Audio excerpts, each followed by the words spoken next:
Welcome back to Contest Prep University. I'm Joe Klemczewski with Adam Atkinson. We are in episode 2 of our series on pumping up. We're going to talk about timing, which is the Achilles heel of this whole topic, because obviously schedules get behind. Sometimes if you're not used to a certain organization or promoter, you're not really into the flow of what's happening, and all of a sudden you could be called for lineup and you haven't even started, or people start getting a little anxious and they start pumping up thinking they're going to be on soon. 2 hours later, they're still backstage. So what is the best timing mechanism and way of kind of managing that for you and your clients, Adam? Yeah, good communication. You'll always see me backstage at these national shows. And, the nice thing with these, that someone's going to do a light routine, each person in that class. So you just kind of want a rough head count of how many people are going ahead of you. And if they have, 30 seconds of free posing, if it's men, or 10 seconds per female for bikini posing, you can say, well, that's 10 seconds times 30 people. And then you have the judging on top of that. So usually I'll just, maybe add, 10 minutes to the judging portion of that. And that's when I roughly have an idea of when someone should pump up. At these national shows, they're actually pumping up closer to the stairs of the stage than my people at regional shows, because the regional shows are going to be fast. And the regional shows are sometimes harder to time because, sometimes women's physique only has 1-2 competitors anymore these days. And if bikini is going on right after women's physique, I might have someone pumping up at women's figure if it's right before, depending on the schedule. So timing really does come down to communication. We'll definitely go in about talking about not pumping up too long, but you do want to time this pump pretty well. Give yourself plenty of time.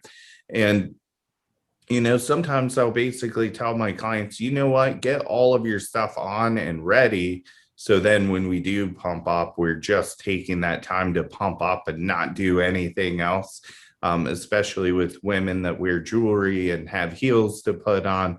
It's just nice to kind of have that stuff ready to go ahead of time. So some of that setup can be putting your suit on ahead of time, so you really can devote just to pump up time. Mm-hmm.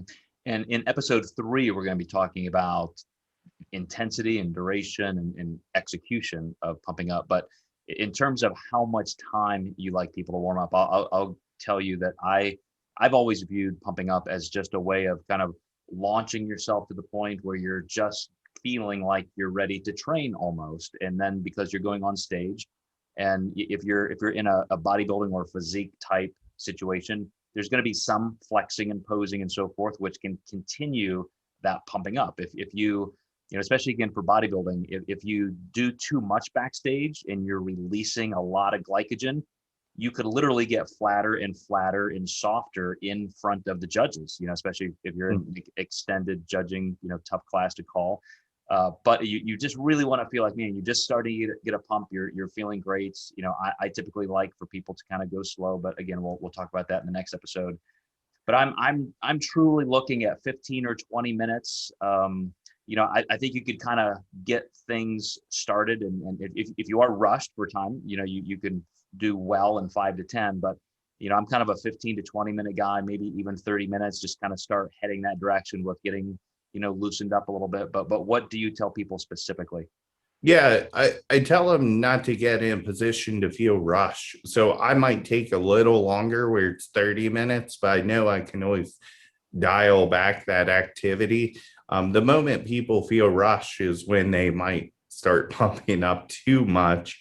And then also they're out of breath, because you do want some time to kind of calm down before you go on stage. So my people aren't doing something all the way until they get on stage. That last 5 to 10 minutes might just be preparing to get on stage, getting in that good mental state, practicing your posing to stay full versus actually moving any bands or anything like that.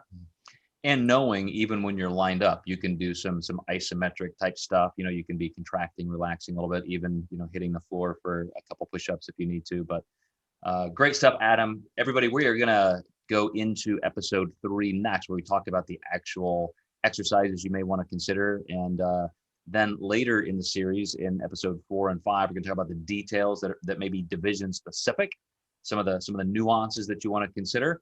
But we will see you next time in Contest Prep University.